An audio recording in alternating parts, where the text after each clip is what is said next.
दोस्तों हमारे चैनल दर्पण ज्ञान सागर में आप सभी का स्वागत है।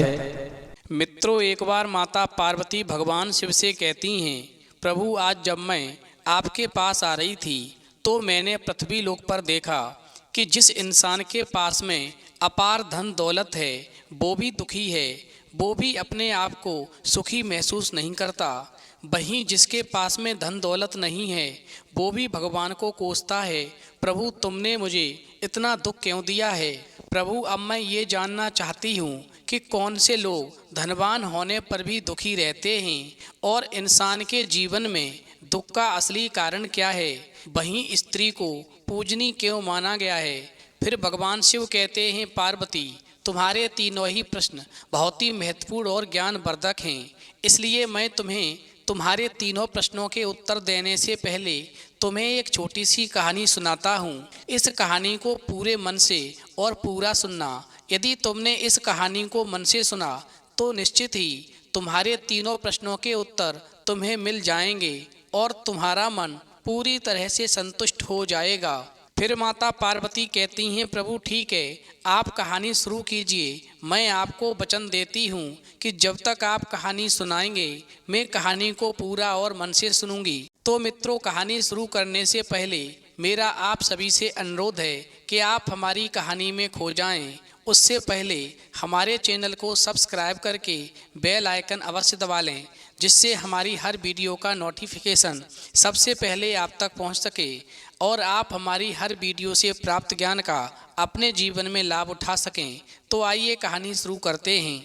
भगवान शिव कहते हैं, पार्वती प्राचीन काल की बात है, एक ग्रामीण इलाके में एक कुम्हार रहा करता था। वो जितना कमाता था उससे उसका घर का खर्च आसानी से चल जाता था। उसे अधिक धन की चाह नहीं थी। वो सोचता था कि उसे अधिक धन कमा करके क्या करना है।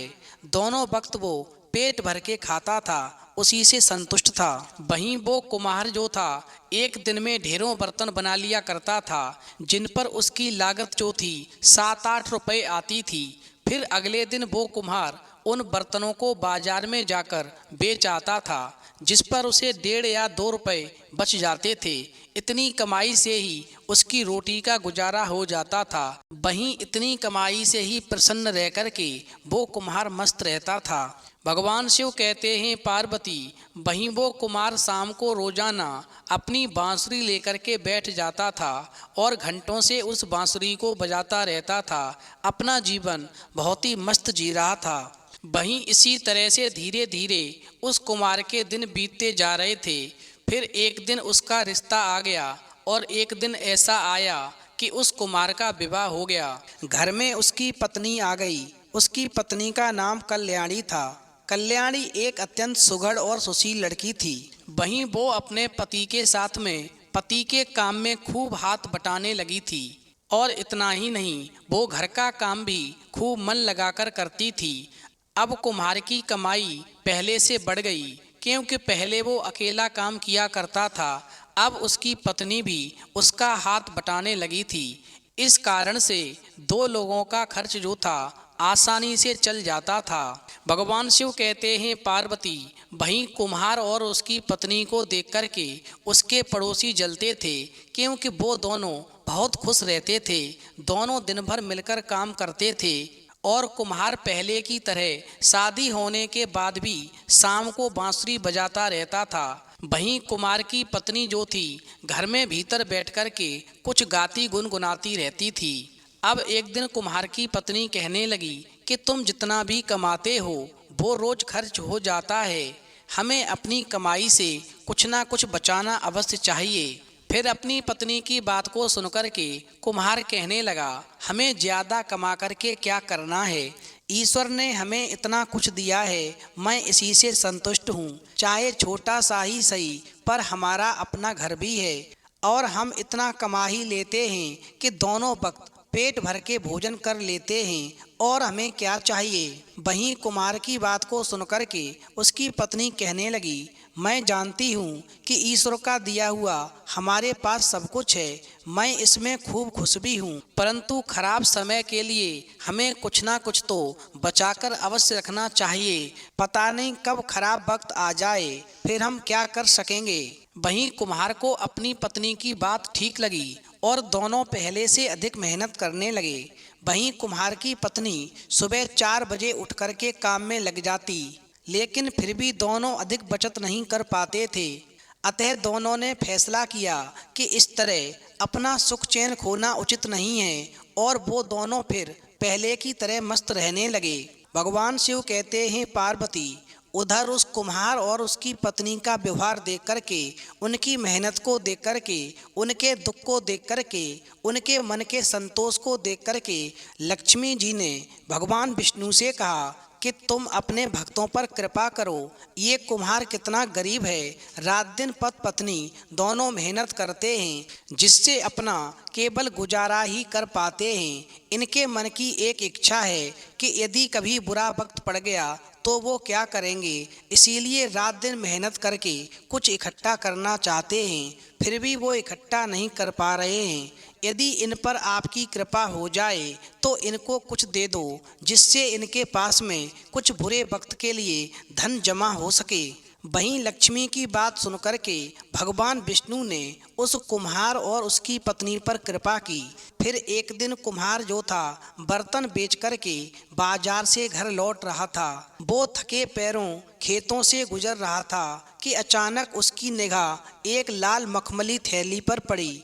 उसने उसे उठाकर देखा तो उसके आश्चर्य का ठिकाना नहीं रहा, क्योंकि थैली में सोने के सिक्के भरे थे। वहीं उस कुम्हार ने सोचा कि ये थैली जरूर किसी की गिर गई है, जिसकी थैली हो उसी को दे देनी चाहिए। वहीं उस कुम्हार ने चारों तरफ निगाह दौड़ाई, दूर दूर तक उसे कोई दिखाई नहीं दिया।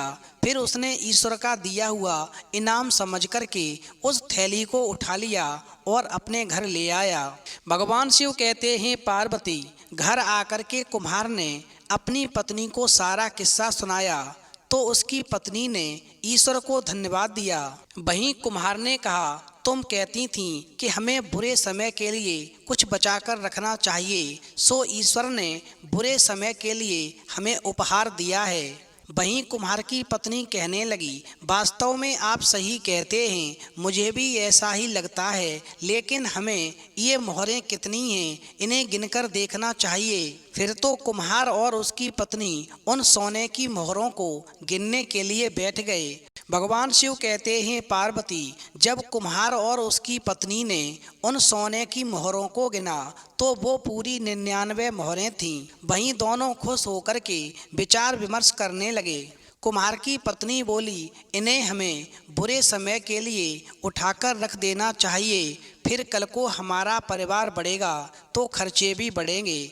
वहीं कुम्हार बोला, पर 99 की गिनती गलत है, हमें इन मोहरों को पूरा 100 कर लेना चाहिए और इन्हें बचाकर रखना चाहिए। पर एक बात समझ नहीं आती कि सोने के 99 रुपए तो हमें ईश्वर ने उपहार समझकर दे दिए, पर सोने का 1 रुपया कमाना बहुत कठिन है। जब 1 रुपया हम और कमा लेंगे तब ये पूरे 100 होंगे और 99 का चक्कर समाप्त हो जाएगा। वहीं दोनों ने दृढ़ निश्चय किया कि इसे पूरा करके ही रहेंगे। वहीं कुम्हार और उसकी पत्नी ने फिर दुगनी चौगनी मेहनत से काम करना शुरू कर दिया। कुम्हार भी बर्तन बेचने सुबह ही निकल जाता था, फिर देर रात तक घर लौटकर आता था। इस तरह दोनों लोग थक कर चूर हो जाते थे। वहीं कुम्हार थका होने के कारण अब बांसुरी भी नहीं बजा पाता था, वो भगवान का भजन भी नहीं कर पाता था, क्योंकि वो 99 को छोड़कर के 100 के चक्कर में पड़ गया था।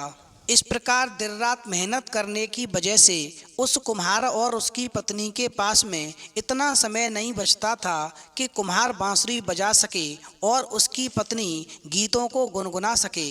कुम्हार को बांसुरी बजाने की फुर्सत नहीं थी तो उसकी पत्नी को गीत गुनगुनाने की फुर्सत नहीं थी। वहीं वो दोनों काम में इतने ज़्यादा व्यस्त होते गए कि आस पड़ोस मोहल्ले में भी कहीं नहीं जा पाते थे और दिन रात एक करके दोनों लोग एक एक पैसा जोड़ रहे थे। इसके लिए उन्होंने 2 वक्त के स्थान पर 1 वक्त भोजन करना शुरू कर दिया, लेकिन सोने के 100 रुपए पूरे नहीं हो पा रहे थे। भगवान शिव कहते हैं, पार्वती, इस प्रकार यूं ही 3 महीने बीत गए। वहीं कुम्हार के पड़ोसी खुसर फुसर करने लगे कि इनके यहाँ पर जरूर कोई परेशानी है, जिसकी वजह से ये कुम्हार और इसकी पत्नी दिन रात मेहनत करते रहते हैं और थके थके रहते हैं।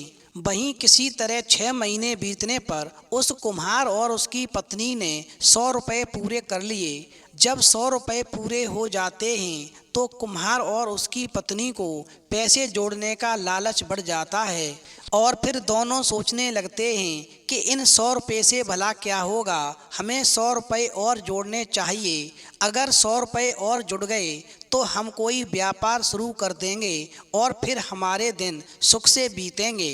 भगवान शिव कहते हैं, पार्वती, इस प्रकार उन्होंने आगे भी मेहनत जारी रखी। इधर पड़ोसियों की बेचैनी बढ़ती जा रही थी। फिर एक दिन पड़ोस की एक महिला ने फैसला किया कि वो कुम्हार की परेशानी का कारण जानकर ही रहेगी कि आखिरकार ये रात दिन मेहनत क्यों करते हैं, इन पर ऐसी क्या मुसीबत आ पड़ी है। फिर ऐसा सोच कर के एक दिन पड़ोस की महिला उस कुम्हार के घर पर आ पहुंची और कुम्हार की पत्नी के पास जाकर के उसने कहा, बहन, एक बात बताओ, पहले तो तुम रोज शाम को मधुर गीत गुनगुनाती थीं, भगवान का कीर्तन गाती थीं, आजकल तुम्हारा कोई भी भजन सुनाई नहीं देता। वहीं कुम्हार की पत्नी उस समय पर बर्तन बनाने में व्यस्त थी और उसने अपनी पड़ोसिन महिला को टालने की कोशिश की और अपने काम में लगी रही। उसने अपनी पड़ोसिन की बात का कोई जवाब नहीं दिया, मगर पड़ोसिन भी मानने वाली नहीं थी। वो बात को घुमाकर फिर कहने लगी, आजकल तुम थक जाती हो, कहो तो मैं तुम्हारी कुछ मदद कर दूं, लगता है तुम कुछ परेशानी में हो। भगवान शिव कहते हैं, पार्वती, वहीं कुम्हार की पत्नी थकी तो वास्तव में थी, वहीं प्यार भरे शब्द सुनकर के वो पिघल गई और बोली, हाँ बहन, मैं सचमुच बहुत थक जाती हूँ, पर क्या करूँ, हम बड़ी मुश्किल से 100 पूरे कर पाए हैं। वहीं पड़ोसिन महिला कहने लगी, क्या मतलब, तुम क्या कहना चाहती हो। फिर कुम्हार की पत्नी ने अपना पूरा किस्सा कह सुनाया तो पड़ोसिन कहने लगी, बहन, तुम दोनों तो गजब के चक्कर में पड़ गए हो, इसीलिए तुम दोनों दुखी हो। तुम्हें इस चक्कर में पड़ना ही नहीं चाहिए था। जो भी इस चक्कर में पड़ जाता है वो जीवन भर दुखी रहता है, उसके मन को कभी शांति नहीं मिलती। ऐसा इंसान जो इस चक्कर में पड़ जाता है वो कहीं का नहीं रहता, उसका सुख चैन पूरी तरह से छिन जाता है। वहीं कुम्हार की पत्नी आश्चर्य व्यक्त करते हुए कहने लगी, बहन, मैं तुम्हारी बात नहीं समझी, तुम किस चक्कर की बात कर रही हो, हम दोनों किस चक्कर में पड़ गए हैं। वहीं पड़ोसिन कहने लगी, बहन, मैं तुम्हें साफ साफ बताती हूँ, तुम और तुम्हारे पति दोनों 99 के चक्कर में पड़ गए हैं। इन 99 के चक्कर से जो निकल जाता है वो ही सुखी जीवन जीता है, अन्यथा सारे जीवन इंसान दुखी रहता है। भगवान शिव कहते हैं, पार्वती, तुम्हारा पहला प्रश्न था, कौन से लोग धनवान होने पर भी दुखी जीवन जीते हैं, तो समझ लो, जिस इंसान के मन में संतोष नहीं होता और 1 का 2 करने के चक्कर में लगा रहता है, यानी 99 के चक्कर में पड़ा रहता है, 99 को 100 करने के चक्कर में पड़ा रहता है, ऐसा इंसान कितना भी धनवान होने पर उस कुम्हार और उसकी पत्नी की तरह जीवन भर दुखी रहता है। इसलिए इंसान को कभी 1 का 2 करने के चक्कर में नहीं रहना चाहिए, 99 के चक्कर को छोड़ कर के और जो भी है उसी में सुखपूर्वक जीवन व्यतीत करना चाहिए। भगवान शिव आगे कहते हैं, पार्वती, तुम्हारा दूसरा प्रश्न था कि इंसान के जीवन में दुख का असली कारण क्या है, तो समझ लो, इंसान के जीवन में दुख का असली कारण उसकी तृष्णा है, यानी किसी भी चीज़ की ज़्यादा तेज इच्छा है। सुखी जीवन जीने के लिए किसी भी चीज़ से ज़्यादा उम्मीद नहीं रखनी चाहिए और मन की इच्छा को रोककर रखना चाहिए, क्योंकि एक इच्छा दूसरी इच्छा को जन्म देती है और इस प्रकार से इंसान उसी 99 के चक्कर में फंसा रहता है, एक का दो करने के चक्कर में फंसा रहता है और उसकी इच्छाओं का कभी अंत नहीं होता। यही उसके जीवन का असली दुख का कारण है। अंत में भगवान शिव कहते हैं, पार्वती, तुम्हारा तीसरा प्रश्न था कि स्त्री पूजनी क्यों होती है, तो समझ लो। एक बार सत्यभामा ने श्री कृष्ण से पूछा, मैं आपको कैसी लगती हूँ? तो श्री कृष्ण ने कहा, तुम मुझे नमक जैसी लगती हो। वहीं सत्यभामा इस तुलना को सुनकर के क्रुद्ध हो गईं। तुलना भी की तो मेरी किससे की? आपको इस संपूर्ण विश्व में मेरी तुलना करने के लिए कोई दूसरा पदार्थ नहीं मिला। वहीं श्री कृष्ण ने उस वक्त तो किसी तरह से सत्यभामा को मना लिया और उनका गुस्सा शांत कर दिया।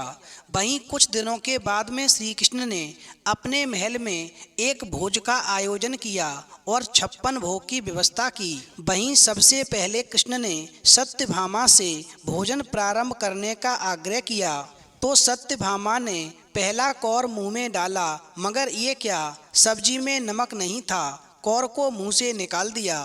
फिर दूसरा और मावा मिश्री का मुंह में डाला और फिर उसे चबाते चबाते बुरा सा मुंह बनाया और फिर पानी की सहायता से किसी तरह से मुंह में उतारा।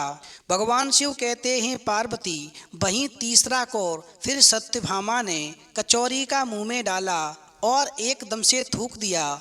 तब तक सत्यभामा का पारा 7वें आसमान पर पहुंच चुका था और वो जोर से चीखी कि ये सब किसने बनाया है। फिर तो सत्यभामा की आवाज़ को सुनकर के श्री कृष्ण दौड़ते हुए सत्यभामा के पास आए और पूछा, क्या हुआ देवी, क्या कुछ गड़बड़ हो गई?